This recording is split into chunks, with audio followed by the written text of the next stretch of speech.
Hello, viewers. I'm SB, And I'm Amabel. and welcome back to Humankind, where today we will take control of the legendary seahorse lion snake monster and use it to crush our enemies. That's my goal Dragon? for I the think day. it's just a It's a dragon. dragon, but but look how it's limbed. There are dragons that are limbed like that. Yeah, but these are clear. I'm saying these are lion paws, though. Also, Yep. that's like a tail of a different. That's a horse of a different color, Amabel. All right, there's some stuff going on over here on the land too, I guess. We have met one of the other players. We are starting to grapple a little bit with the systems. We have a narrative event. Hold on, what's going on here? Today, the era of nomadism is a distant memory for your people. Multiple generations of families having lived and died in the same city over the course of centuries. Every death comes with pain and grief for those still living.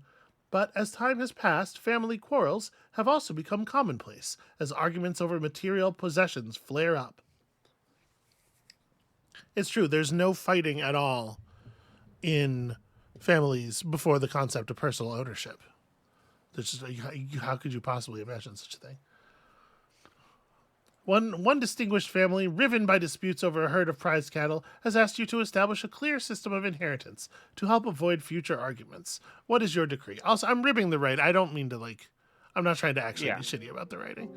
As far as I was narrative thinking events go, mostly what I was thinking about was the way my brother and I fought constantly over literally any reason when we were kids.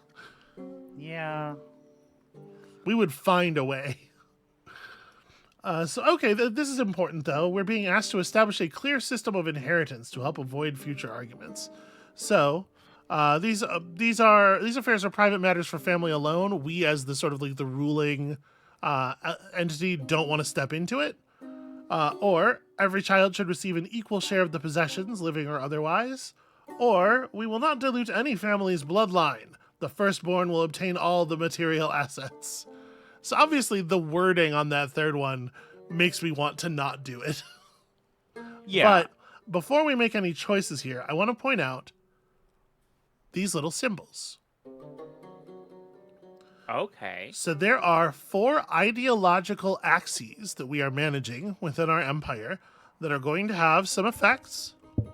And the choices that we make in these narrative moments can impact them. So you can see this is communicating right now the social axis. All 4 of our axes are sitting dead center.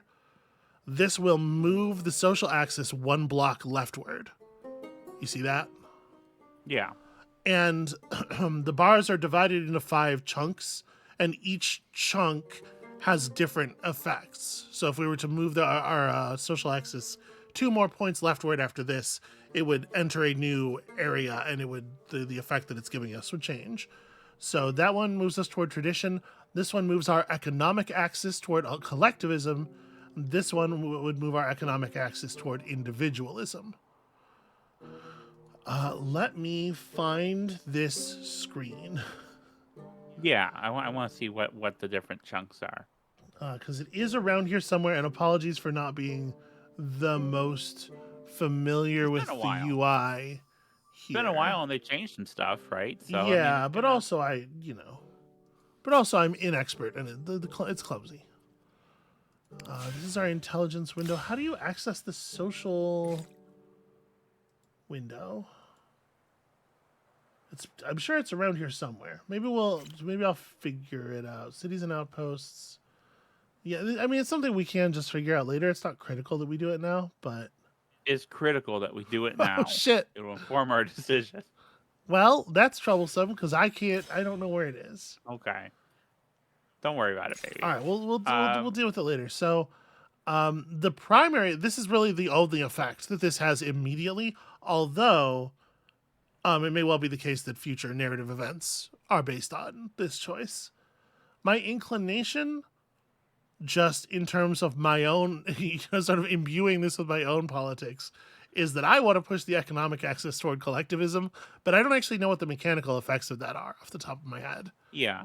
And if they told me that, if I was given these choices without the the thing, I would probably default to the overlook as far as like there's such a thing as a will. You know, if someone decides what gets passed on, if anything, because the thing with like a divide everything equally between all the kids stuff, historically that causes problems.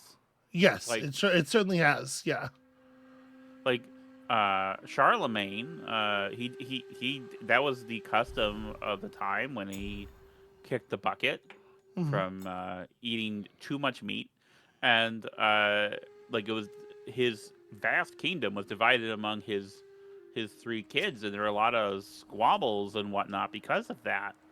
And I think that's one. I'm a little shaky on the exact history there, but I think that's one reason why the firstborn child thing became such a thing, which also was bad. It all sounds Don't legit get to me me. wrong.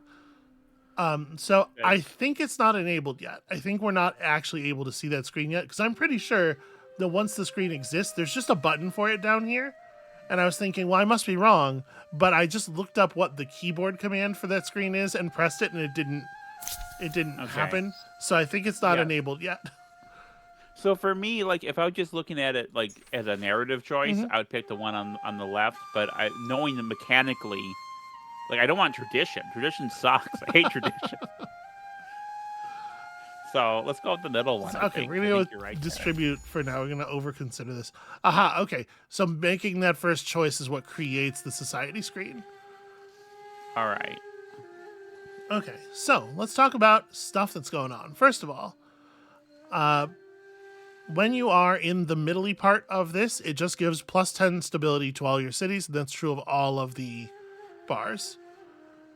As you push farther to one side or the other, you trade that stability bonus for various bonuses. So all the way Okay. on the collectivism side of economics, you are plus 10% money. No, on the That's individualism. individualism. On the collectivism side, you are plus 10% industry. Okay. The geopolitical axis has homeland versus world, where homeland trades the stability for combat strength, and world trades the stability for growth. The order axis has liberty and authority as its two choices, where authority gives you more stability on your garrisons specifically, but you lose the city stability. And liberty gives you influence on your specifically influence produced by your emblematic district, so that special district from your Okay. culture. And then down here, tradition versus progress. Progress, of course, giving plus 10% science, tradition giving plus faith is the way they've chosen to break that down. Okay. Yeah. We also have this support here, this influence thing. Leader Dushanta of the Olmecs has recently become the most influential in this territory. The integration of its population will be completed in 3 turns. The territory's owner has a 42% hold. So we can see production of influence creating, there's systems like this in Endless Space and in Civ 6 and in Civ 7, Yeah. We got to get our influence production up. We'll get there. We just settled. And then of course there's a civics button which we will get to. Okay. We finished our calendar technology. What is next? I'm a little worried. This guy is supposed to be loyal, right? And he's not particularly warlike. He's defense coded. Defense. Yeah. He's so defense coded for that. I'm sorry. I spend so much time on Blue Sky. He's defense oriented.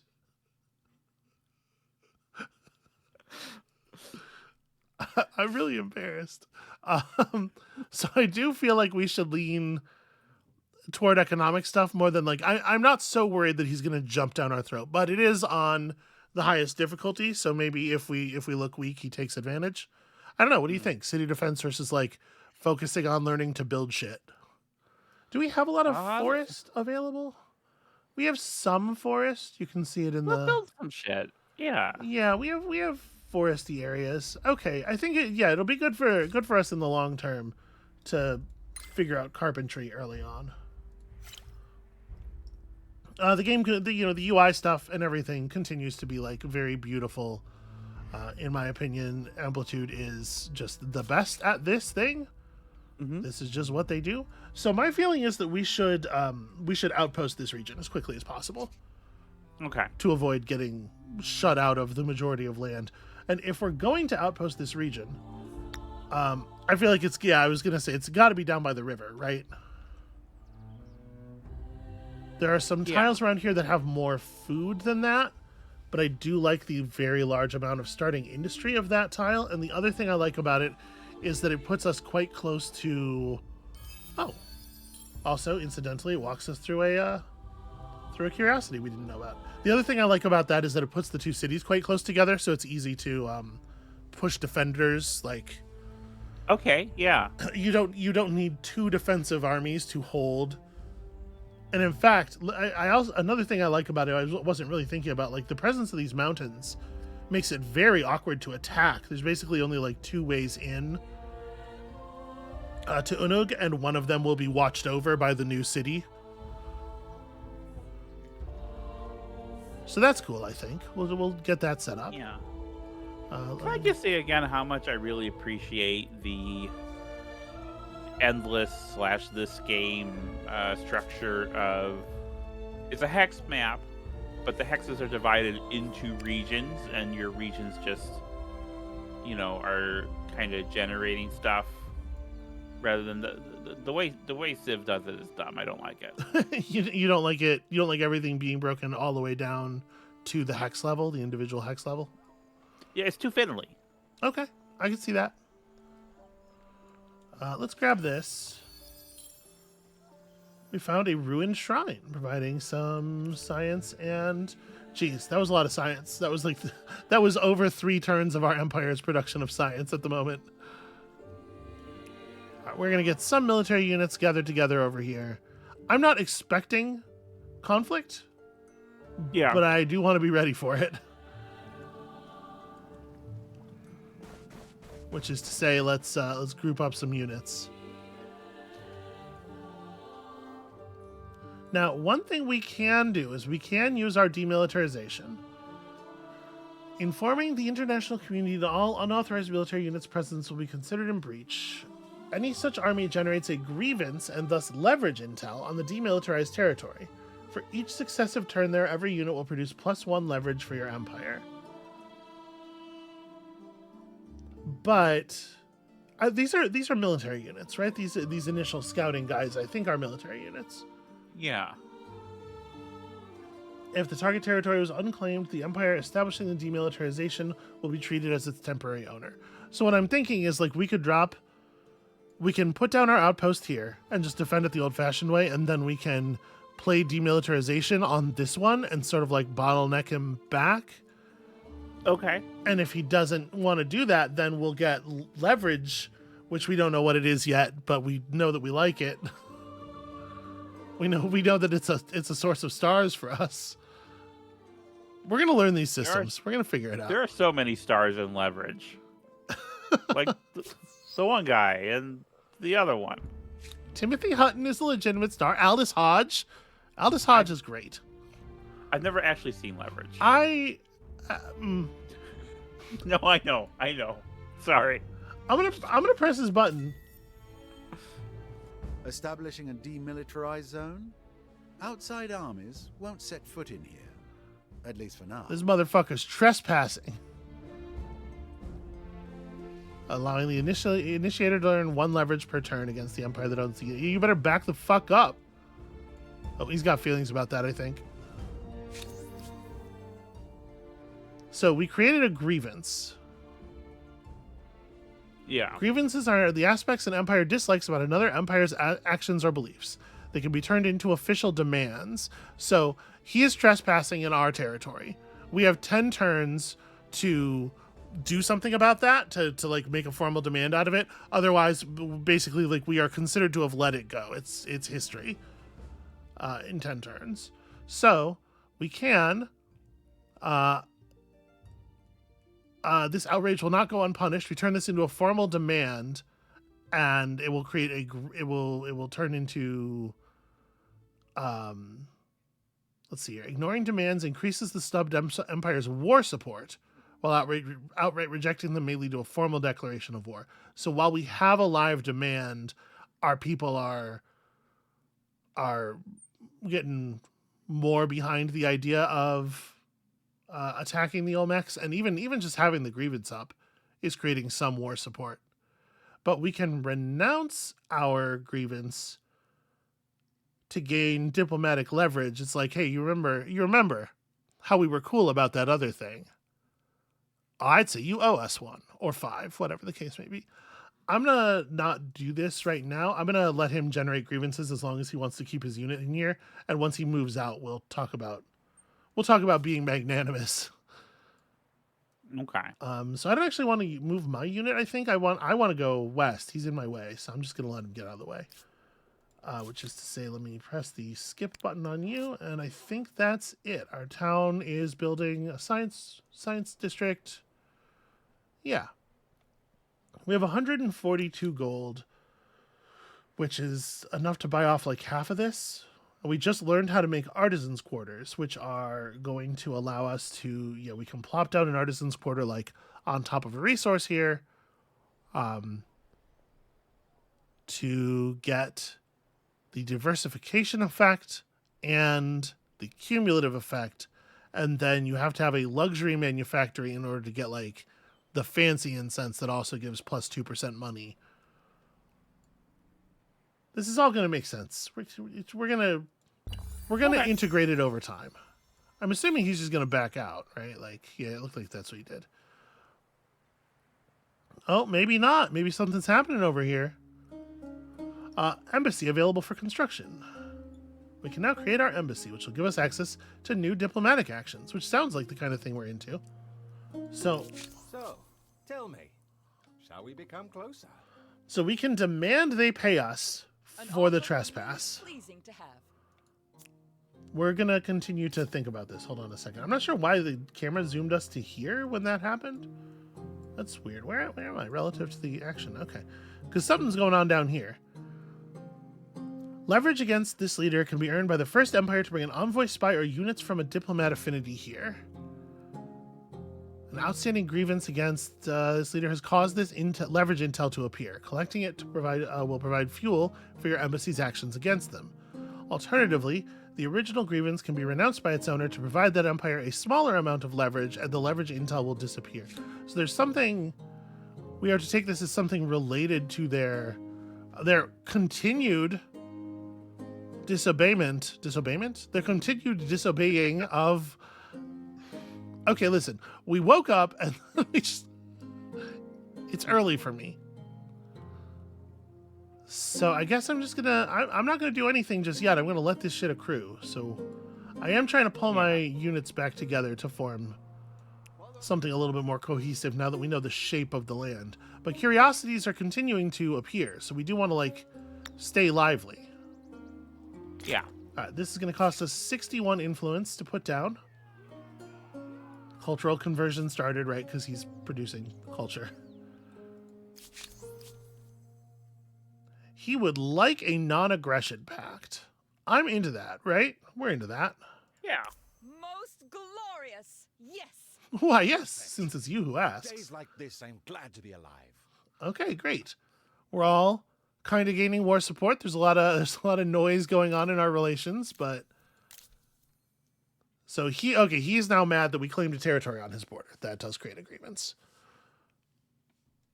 But like we're all chill here, right? So if I were to renounce both of these grievances right now, we would just immediately get a star. The motherfucker has 2 stars already. Jesus Christ. Okay. Sometimes it goes fast, I guess. All right, collect it with an agent to obtain leverage. So, an agent is not a hunting party. I don't think that our hunting party is going to be able to go down there and touch that for value. Follow me. Okay, we still got mammoths that we could be hunting. We'll get to it. So, the embassy. This grand edifice is also a most suitable setting for great powers to negotiate. Building an embassy unlocks new actions for this channel of diplomacy. However, it is quite an expensive building. 350 total industry output is like 7 normal districts. So, I mean, we'll get there, but yeah, that's a rough one.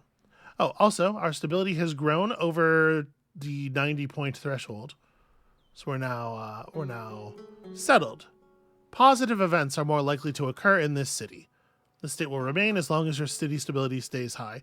And you can see down there we're at, from the combination of our ideology bars, our base value, and this being the capital, we are at 130 base stability right now. Okay. So we could afford to grow outward quite a bit before it becomes an issue.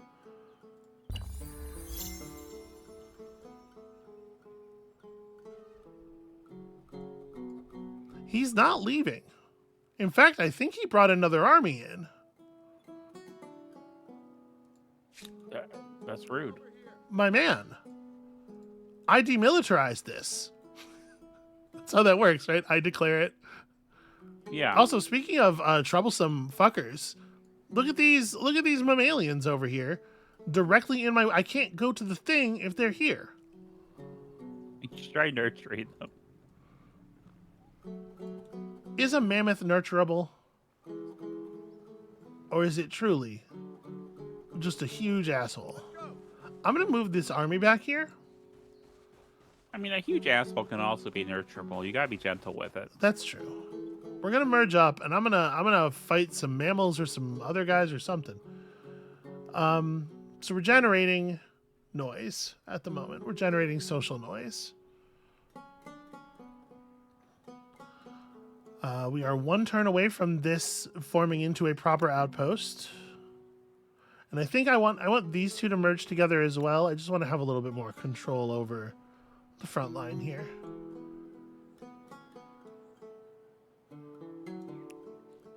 Because at the moment, I feel like it would be very easy for our dudes to get picked off. And I know we just non-aggression, whatever.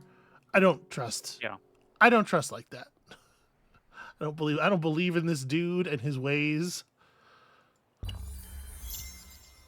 Okay. We're going to gain a point of population, which is fantastic news for us. Also, Mammoth. Hi. Do you understand the demilitarization? Okay. Your civilization benefits from its proximity to others. Amabel, and an osmosis event is occurring.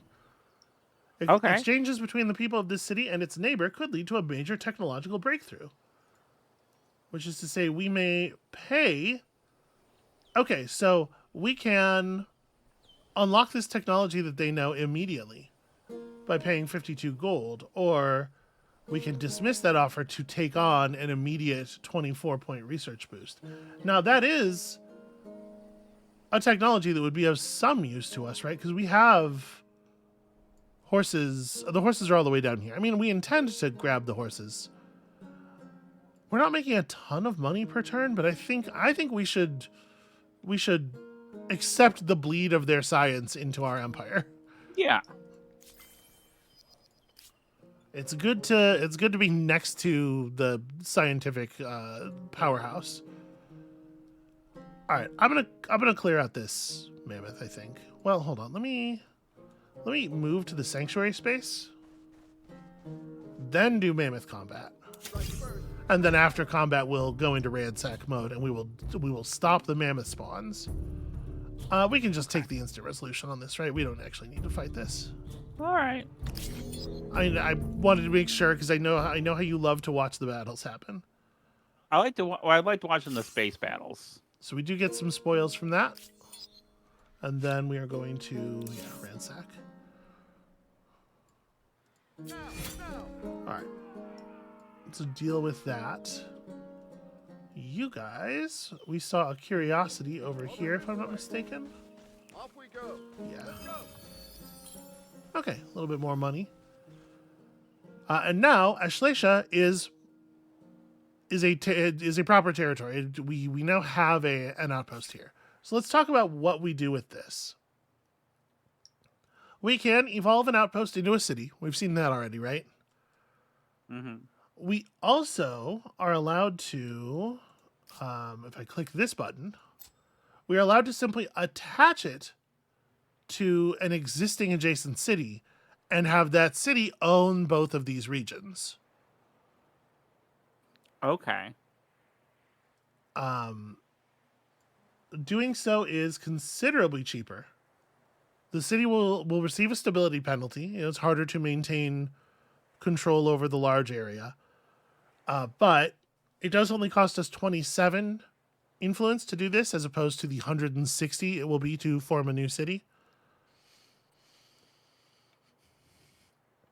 And there are a lot of interesting resources here. I don't like. Let's go ahead and attach. I think we should attach this. We have unlocked an expansionist star. Remember, because the first expansionist star is for having 2 regions that are connected to a city. Unog has Unog itself, and then Ashleisha now. The early stars are really like the first star in every category is quite easy. Yeah. Obviously. Just keeping an eye on what's going on around here. So, not that button, this button. It's true. We did get a star. So, you can see the next star only requires 1 more territory, and it is double value. How's everybody doing? Blue has 2 stars. Pink and green don't have any stars. Is that pink? Purple? What would you call that? It's a magenta, kind of? Yeah. Yeah, I think so. Okay, we'll say magenta. My knowledge of colors is not, like, the sharpest.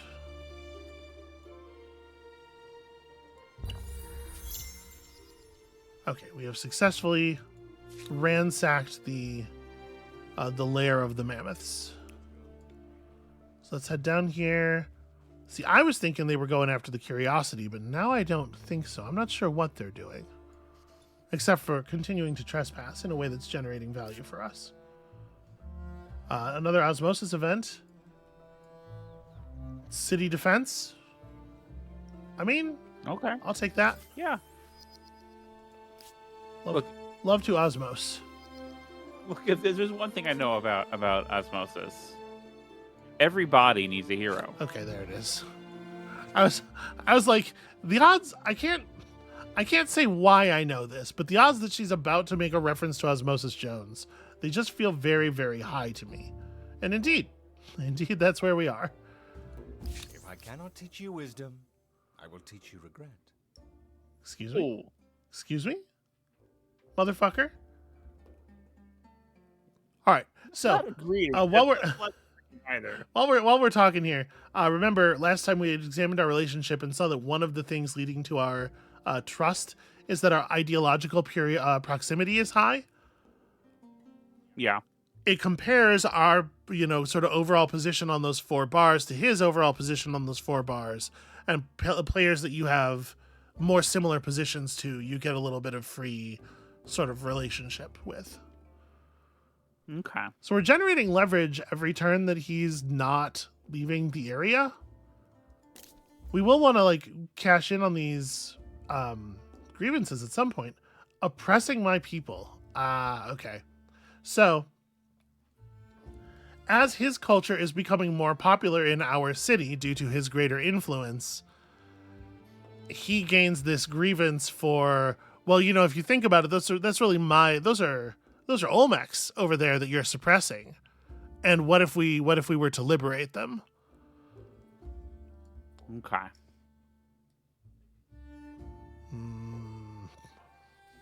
I got my eye on you, Johnny 3 stars. I see what you're doing. I know your plans, your trickeries. So let's fight this mammoth. We're gonna knock this mammoth over. Real quick mammoth bone heist. Amabel, you'll never believe where they're keeping all the mammoth bones. Where? Well, you see, on the night of the big fight, they're legally obligated to have enough mammoth bones on the premises. Okay, They were inside the mammoth, it turns out. Oh, okay. All right, got ourselves a diplomat star. Did he do something that generated... Weren't we supposed to get to 10 leverage? I mean, you've been generating leverage off those 2 events for a while. Right, but we had 4 last turn. We just looked at it. It was not love or hate at first sight. Let's see how second sight goes. What happened? Why did we suddenly gain 5 more leverage? We didn't grab the leverage intel. Like, it should have just generated 1 more, I would have thought. Well, So, verifying here, we can't pick this up with the hunting party. No, we totally can. Okay, well, that generates another 10 leverage. And there's Okay. another one down there. And also, we found some shiny rocks. Hooray! What is it? What is it? rocks are great. What does it take to get... Okay, so we need 30 total leverage for the next star, and we are progressing rapidly. Also worth noting, the first science star is at 4 technologies. The fact that we've been able to gain 2 from his scientific progress is really accelerating that. Hey, he knows about carpentry. We could just, let's just shove our carpentry forward a little bit. Aerostar unlocked.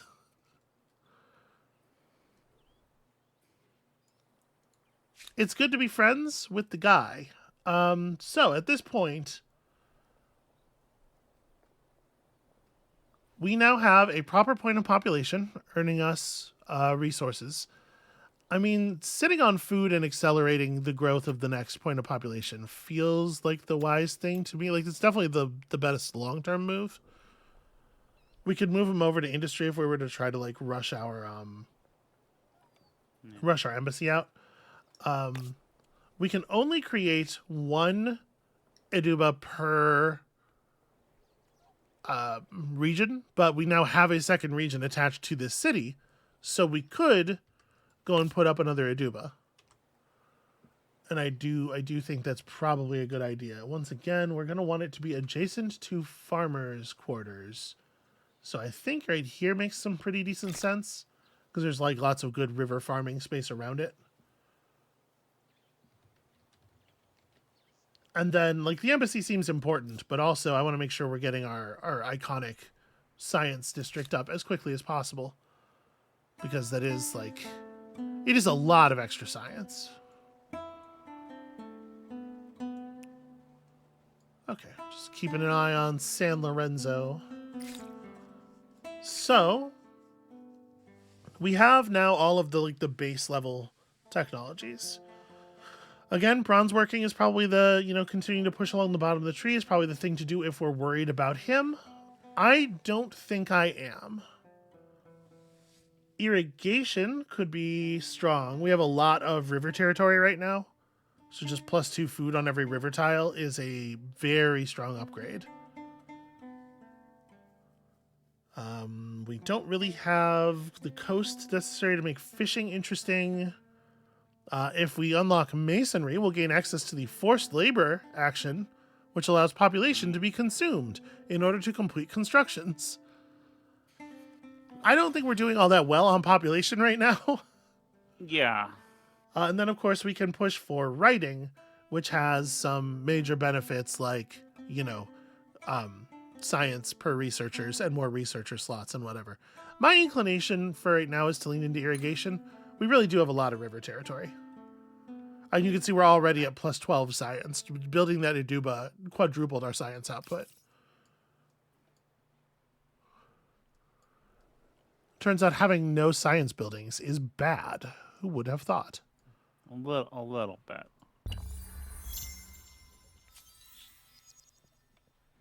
Wow, really? Still with the osmosis events. So we no longer have the money to continue taking his progress in that way, but we can just sort of leech science off of his greater knowledge. That's ironic, because if you think about Osmosis Jones, I mean, that was just a license to print money. And you know, the thing is, I do so rarely think about Osmosis Jones.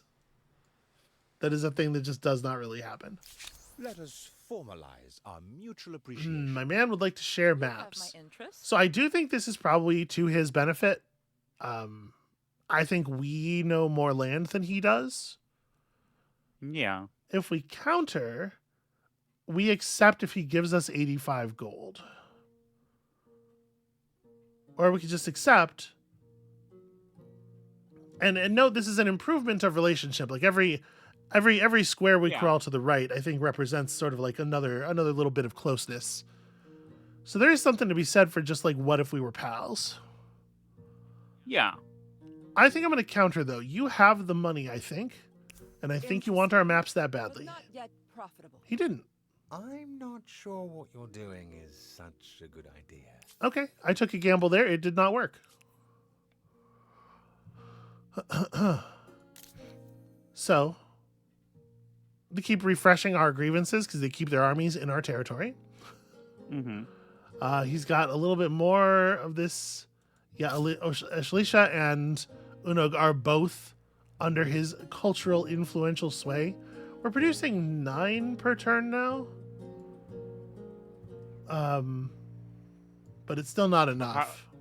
So what do we need to do to produce more? We need to build. We need to Something. increase we need to do things that increase our influence. I Right, am but what are those inclined to like. I think we there are early. There's an early pottery workshop improvement that we could build that'll give us +4 influence on the main plaza, and it's pretty cheap to make. Yeah. I think it might be worth throwing in the queue to just quickly do after the Aduba. I'm sure he has it, and that's the source of the overflow. We don't get to see the overflow in like numerical detail, right? Oh no, we totally do. Okay. 26 influence flowing in from his other territories.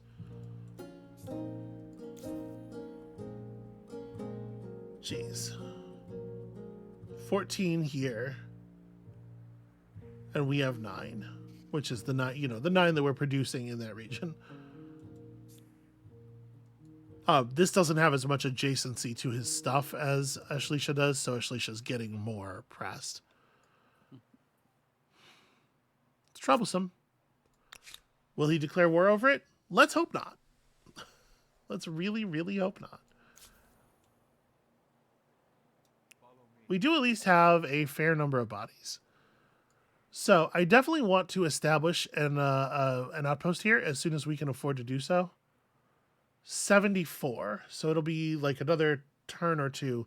And then once we have this outposted, we've sort of like formed our little wall across the continent, and hopefully it'll push him back that way, provided that there's that way to be pushed. I guess we'd know if somebody had accepted his map offer. Amabel. I did what?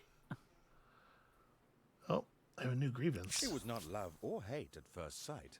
Let's see how second sight goes. He's in Unug.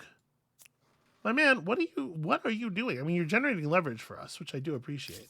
The slow drip feed of leverage. Over this way. But also, the hell are you doing? Yes. Let's go.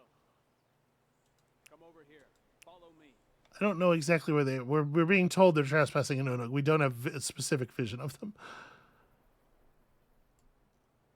All right, it's going to be this army that I use to put down the thing, I guess, because this army's chasing intel. Okay. There are stories being told. Soldiers have been seen, etc. I kind of like this system. I always like a good reason to keep your armies active in the field, Yeah. With 30 leverages, it's clear that your business is to mind everyone else's business. Thanks. I agree with you. It is clear. Ah, bear. Amabel, The bear. the bear. It's back. This is the second bear we've seen. So, where do we want to put down an outpost here? because none of these tiles are great. Like I said, it's all kind of shit. If we kind of nestle ourselves into the wonder, we can squeeze like +5, +9, +9, +2. I'd be more inclined to take the higher industry output. Mm-hmm. Although this does not make the area easy to reinforce from the east. Because the big fucking basin. I don't know. What do you think? What I like about this is that it's pretty coastal. So there's like a universe where we can eventually actually have access to this water. Yeah, why don't you go for that then? Okay. Like I say, I'm a little nervous about how hard it's going to be to get reinforcements over here. Okay, Right, so well, next turn we'll do that. We're being offered more science osmosis. My man's figured out the wheel already. I'll take the bonus research points. He's very fast at smartness. So the wheel unlocks roads and envoys. Okay. Leverage intel gathering units that can influence independent peoples by visiting them. Visiting foreign cities for both parties allows for both parties to gain influence. Visiting independent peoples allows for increased patronage. I kind of want to grab writing, but Okay. writing doesn't give you quite the massive science boost here that it does in some of these kinds of games. And maybe this is an opportunity to just grab bronze working. Just in case. Even if we don't want the military aspects of it, bronze working does give us access to the forge, and we do have a lot of bronze. I think I'm going to take that with our science overflow here.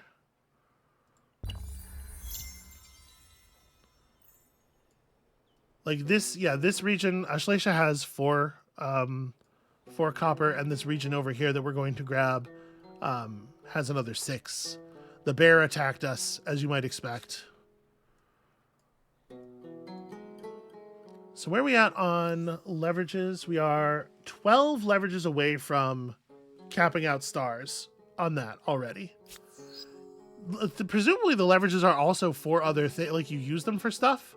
Right now, I'm just concerned about stars. Okay, manual battle. Manual battle with the bear. All right, we'll fight the bear manually.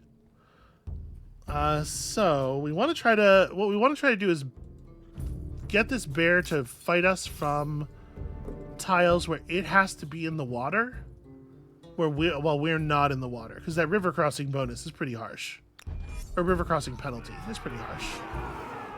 Okay. Well, we got it in the water. Let's get you around to here. This is a water tile. Hover over the bear. I want to. Yeah, so good. It is a pretty good bear. Also, I want to thank you Yeah. from the bottom of my deeply for doing a thing in the thumbnail. Because I asked you to. That was very sweet. There we go. Minimal losses to the bear. We certainly took a lot less damage than the auto resolver had us taking. Yeah. I would say it would be pretty funny if now that we've seen a second bear, if there was a second bear that showed up in the thumbnail. But and they just I'm not proliferate every time we see a bear until the whole thumbnail is just a sea of fur. Oops, all bears. All right, I do think I like this. I think we're gonna go ahead and do this. Yeah. I know. Cultural conversion started because his influence output is so powerful. If I cannot teach you wisdom, I will So teach you. let me talk about leverage. Okay, we have obtained. You can spend leverage to perform leverage actions in the embassy. Okay, so all the stuff that it's for is embassy stuff, which we will totally get to. I think it's time to build the embassy after the workshop gives us the influence boost. Okay. He is talking pretty threateningly. And we have the ability to propose an alliance. Empire's armies can regenerate and pay for repairs in each other's territory, benefit from discounted access to this empire's resources while they still get the same amount of money. That's a neat way for that to work. Armies are able to go beyond the other side's city walls without penalty, and military intelligence is freely shared. I mean, would he do it? You think? We got some relationship going. Would he do it? Do you think? If we renounce those 3 grievances, It'll put us over the top for the 3rd star. yeah. And then we could just like we could renounce all our grievances and then be like, hey, let's be pals. But if he doesn't go for it, then he's got all this war support generating, and our people are a lot less interested in a fight. And we don't exactly know what his state of military readiness is. We just know that he thinks he's stronger than we are, because that's one of the measures that we can see just from mousing over him. He believes we are less powerful than he is. Okay. I mean, we can propose alliance, or we can. What about send gift? We don't really have a lot of spare resources. I want my resources. I understand that. I'm asking for information about how the systems work. Give some of your wealth to this empire without expecting any compensation in return. It's the English language use of the word gift.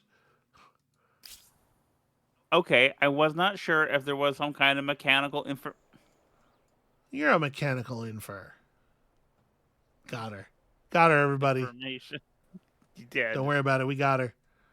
Yeah. Mission accomplished. You shut that bitch up. A picture of me in a flight suit.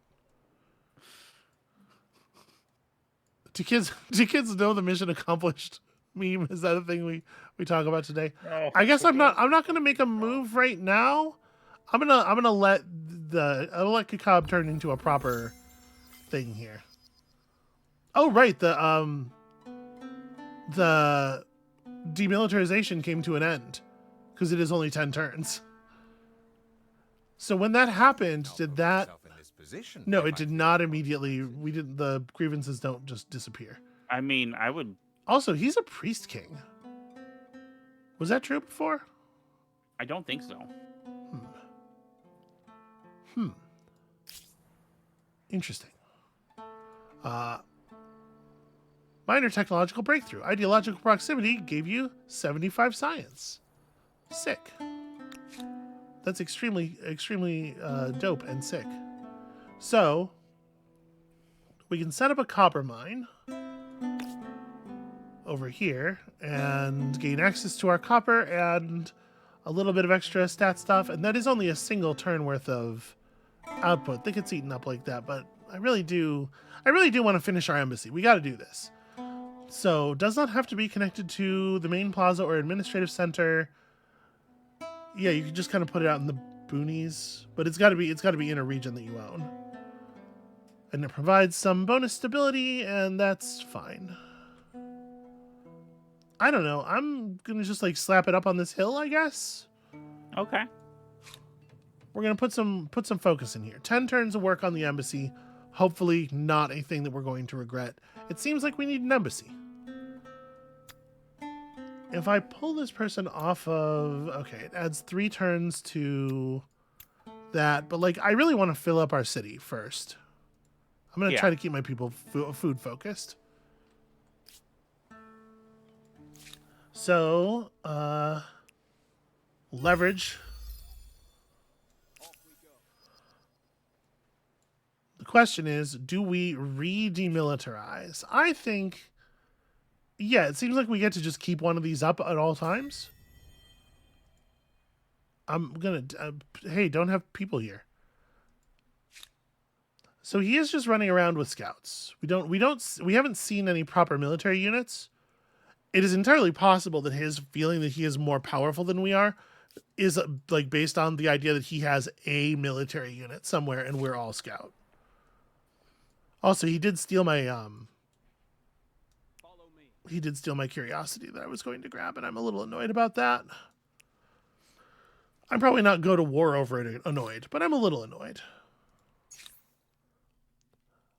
So, I mean, gotta get to writing eventually. But maybe wheel would be better for us. No, let's get writing. We'll figure other stuff out later. I want to be literate, Amabel. I really admired that about you. What you doing there, boss?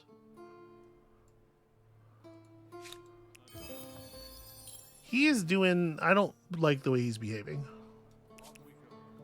Let's move down here and end our turn in the river. So we have smooth movement next turn. Because I'm thinking we may have to drive him out of there. Alright, a game of prophecy. With the Empire thriving, a new game hailing from a foreign land beguiles the population. Everywhere you go, the distinctive game board and pieces catching your eye.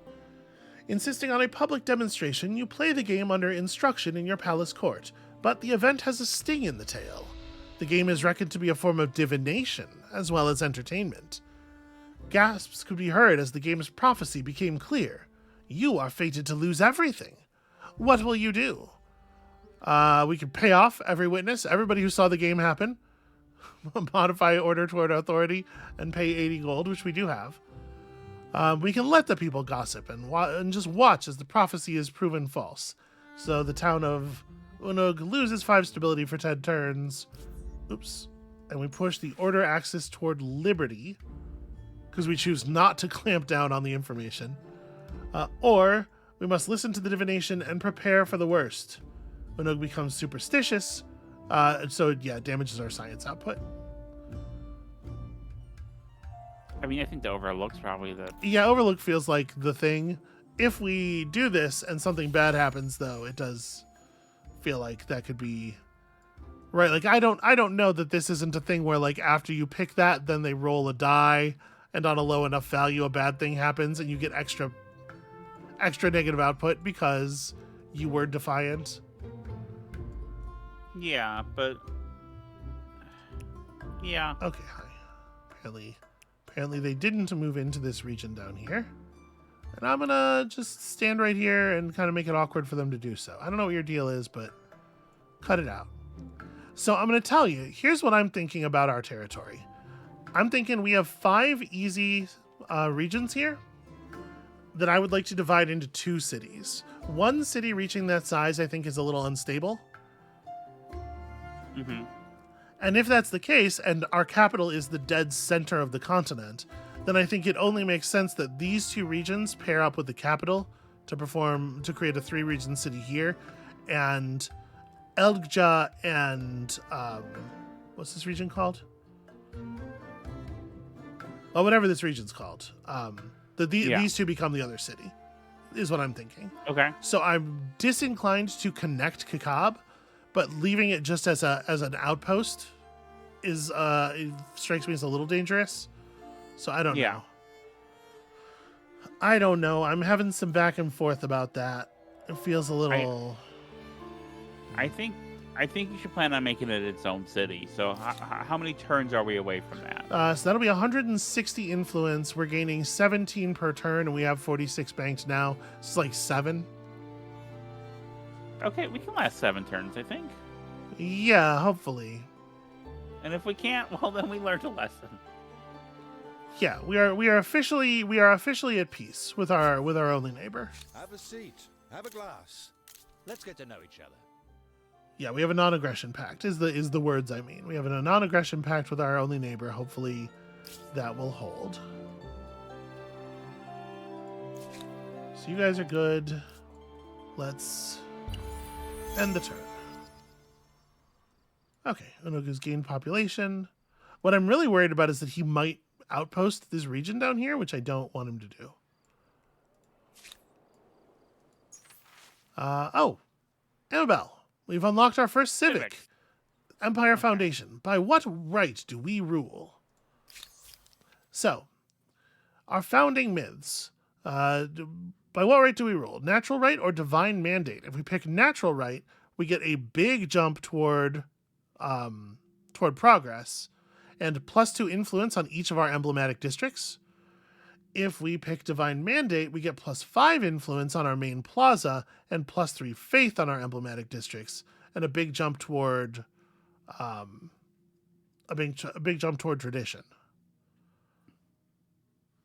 And we do have 2 emblematic districts already, so this will be effectively 4 influence to the 5 influence here. And then this would give us 6 faith on top of the 5 influence. What is the... If we don't do this, I don't know that we're going to have any sources of faith anytime soon. And I don't I'm okay know with that. what faith does off the top of my head. I mean, there's a religion system, right? But I don't really I don't have a good grasp of it. Like I said, it's been a while since I played the game. This is for sure the less valuable individual choice, but it will cause our city to start producing 5% more science. Whereas the other move will cause us to start generating faith from each of our territories. So we'd be on 12 faith output in total. Which again, I don't know the benefit of. I know which one narratively, emotionally, the resonance of it, that I'm like, oh yeah, let's do that. Mhm. But you're weird because you play games based on their mechanisms and like Yeah, what is sometimes. mathematically better. I mean, like it feels like we're kind of leaning science, and to lean away from the science here feels bad. Then That's my I say feeling. let's go for natural. Let's go for natural Why was right. this even a question? Let's keep it simple. We've been here. It's our place. Okay. And then we have another choice here that we can make. So you can see each of these choices is consuming some amount of influence. Yeah. So what style of laws does the Empire use? Customary laws or codified laws? If we use customary laws, we get a reduction on the cost of creating new outposts, and it pushes us even further. It pushes us backwards to the middle of the tradition bar. If we go for codified laws, we have a reduction on the attach outpost cost, and it would move our science thing up, but not so much that it would change. It'll be one space before the spot where it would change into the next area. I mean, I'm inclined to just keep pushing. Like I want us to be on plus 10% science, right? Yeah. So I'm inclined to push this Just way. imagine. Once you discover writing, you can literally throw the book at them. We're working on it. That's really the writing's really there is a verve and an energy here, a liveliness to it that I really appreciated in the Endless games to a degree that I really appreciate here, and that I don't see in the other 4X stuff we looked at as much. All right, I'm gonna focus us on food here. Just keep us producing food, even as it does slow our embassy construction very slightly. And we just got our second science star, combination of our own research rate and research bleed from our neighbor. We are 4 leverages away from the 3rd star here. We are very close to the 2nd expansionist star. Once we make that city happen, that'll be that. We are not doing very well on the raw amount of influence you need for the athlete star. And we've seen, obviously we're having a terrible time trying to keep control over our people, culturally speaking. We're doing no player combat, so we're not getting any military stars. We're not really producing very much money. And then I keep spending it, but we're spending it on good things. And then I guess we're working toward population stars. We're not getting them very quickly, but we're already at 5 of 7 and keeping pace with the other players. One thing we are doing really well is that we got a lot of fame from that Neolithic era, and then we are staying on top of our high value stars, so our fame score is fucking killing it. We have almost as much fame as the 2nd and 3rd place players combined. All right, somebody's got to fight this bear. Where are all these bears coming from? We gotta find the bear lair. You get to add 2 bears to the thumbnail. That's amazing. You ask too much. Oh, I don't even get to start a combat. They started the combat. The bears are like, no, we will show you who is the boss, actually. So the thing is, they're very aggressive critters. I think we can take up this position and either bait them into approaching us from the low ground or trying to come around behind and ending up in the river. Like, I think this is going to be really good for us. Yep, they just choose to take the kind of the bad... Uh-oh. Diplomatic stuff is happening, and we'll look at it in a moment. Notice, this unit has a veterancy star. Once your units gain enough experience, they get a little bit better at combat. And from veterancy, just +1 raw strength.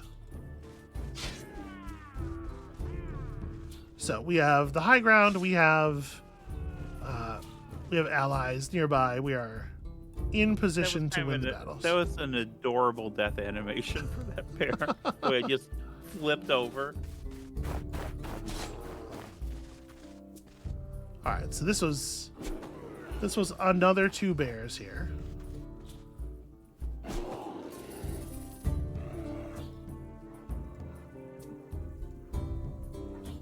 Let's move you around here to give a... Well, I guess it doesn't actually change anything because this unit has...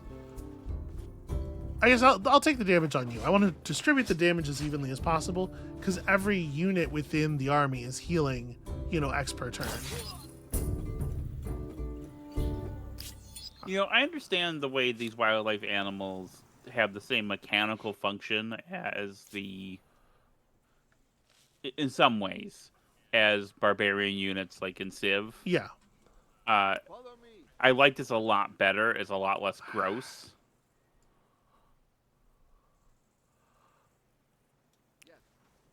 All right, I'm going to run this army back up here. I don't know how long that...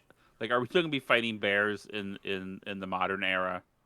Like, that might be fun. I mean, every once in a while, a boar kills your medieval king or whatever. That happens, right? Yeah. Famously.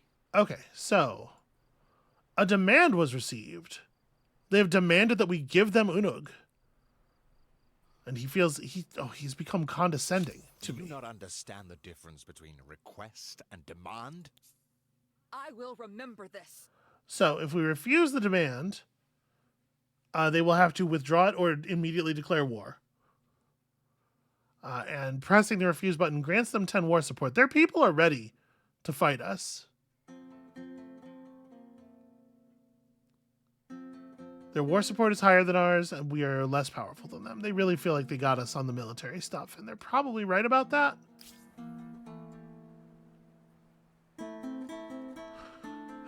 I was really hoping not to, have to do a lot of military stuff in the early game. How do we want to manage this situation?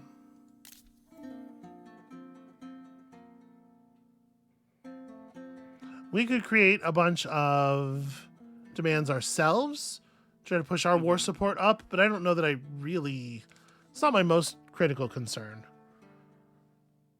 Well, so if you end up going to war with him, the war support... So it represents like his people's support for the war action. If you lose battles, war support goes down. If you lose territory, war support goes way down. And if your war support gets low enough, you start to suffer a lot of like civic penalties. People are striking in your homeland, or they're not producing. Yeah. So my thing is, if we're gonna refuse him the territory, and he might respond by declaring war, he's gonna have that much war support. Do we not want to put our own demands forward first to generate war support on our end? Because our war support's very low. Well, I mean, like the good version of this, right, is we refuse him and he backs down because he doesn't actually want a war. He was trying to use this to gin up war support. If we just let this sit on the table, it's generating war support every turn. Right. If we're trying to get him to back down, putting our own grievances on the table, I think is probably counterproductive. Gotcha. No, that makes sense. But it might not be the case. I don't know. Well, let's try refusing it, and we'll see what happens. Maybe we should throw the demands up. I'm really unsure what the right thing to do is here. If we refuse it and he goes to war with us and he has anything more than a handful of units, we're in a lot of trouble. Yeah, but giving it to him is not something we're going to do. Well, no, we right? can't give it to him. The options are refuse or let it sit. Refuse or don't do anything. I think letting it sit's a bad idea. Okay. That is very uninteresting. You are neither interesting or dangerous. Okay, so they tapped out. Effectively, we called their bluff, but their people are mad. I'm so inclined to renounce all of our grievances in response. Yeah. I don't know. I just want to. I would like to have a positive relationship with you. Yeah, go ahead. I've considered. I'll let you live. No, you're not getting a Shalisha either. That is very uninteresting. Okay, so the grievances underlying all of this stuff have now been cleared, basically. I withdraw my demands. Ah, you know your place in the pecking order. Oh boy. He has a lot of war support, but now we're all squaresies. Nothing is rankling anymore. So in theory, over time, his war support is going to decline. But we may want to consider, we're in the middle of building a big project. It's very important to us. Yeah. Also, did I not, I can't help but notice that it seems like we didn't get our star. Should that, when I coughed up maybe it'll update at the beginning of the next turn. Yeah, there it goes. Okay, it just checks once per turn. They downgraded the non-aggression pact. They have taken back the non-aggression pact. Oh, and they sure did put an outpost down. Amabel, we're gonna have to do something about that. That's not really a thing we can just let happen. What is this? Did you put down a pin? He put down a pin. He was like, "Hey, everybody, this is mine." Motherfucker. I'm gonna grab this thing here before he does, and then we're gonna head this way. So the thing is, you just got rid of the non-aggression pact. If you were to suddenly lose a bunch of military units, it feels to me like it's kind of your fault. You know what I'm saying? All right, let's do this. As your horizons widen, your armies grow in lockstep with your ambitions. Now with military power spread over several regiments, it is time to decide the nature of the soldiers who compose your armies. Yeah, okay, so we have 39 influence. Keep in mind, as we're enacting this stuff, we're paying influence, and this is slowing down the settling of the second city. We are paying city resources. However, army composition, the question is available here. Do we do conscripts or do we have professional soldiers? Forged from the youngest age, professional warriors will give us stronger armies, and that is just +1 combat strength on all of our units forever. Or do we lower the industry cost of building units? And in doing so, obviously, we are also pushing this, pushing the order axis around. If we go for conscripts, we're still in the middle, but we're the rightmost square of the middle area. If we go professional soldiers, we're gaining influence output on our emblematic districts. To be perfectly honest with you, I kind of like that because we have two of those districts down already. That'll help with. I know I'm talking about paying a couple turns worth of influence output here, but it will certainly help with the influence generation in the future. And then also, it does seem logical that people shouldn't have to do a job unless they want to. Okay, that's it's almost a non sequitur. I get where you're coming from, I guess. And now we're going to do an even better job of killing his scouts if we want to. It doesn't jive with the description of trained from birth, yeah, from a young age. Have a seat. Have a glass. Let's get to know each other. So he's still feeling pretty condescending. Obviously, we're getting some more support now that he is generating new problems. Fight. Fight? Here's what we're going to do. I'm going to end the episode. We're 70 minutes in. I want to think about it for a second. So that's going to be it for us for today. Thank you all so much for watching. When you come back next time, we might be spilling some blood. I'm the tiniest bit nervous that this is going to end with him declaring war on us and revealing that he has a real army, right? I'm not saying we shouldn't. Yeah. I'm just saying let's consider. Because what we'd like to be doing for the next 8 turns is finishing the construction of our embassy, not building military units. Right, but this will be in keeping with the tradition we established during our Endless Legend series of your first play ending within 3-4 episodes. All right. When you come back next time, maybe we get rolled over by the Olmecs, I guess. And we'll see you then.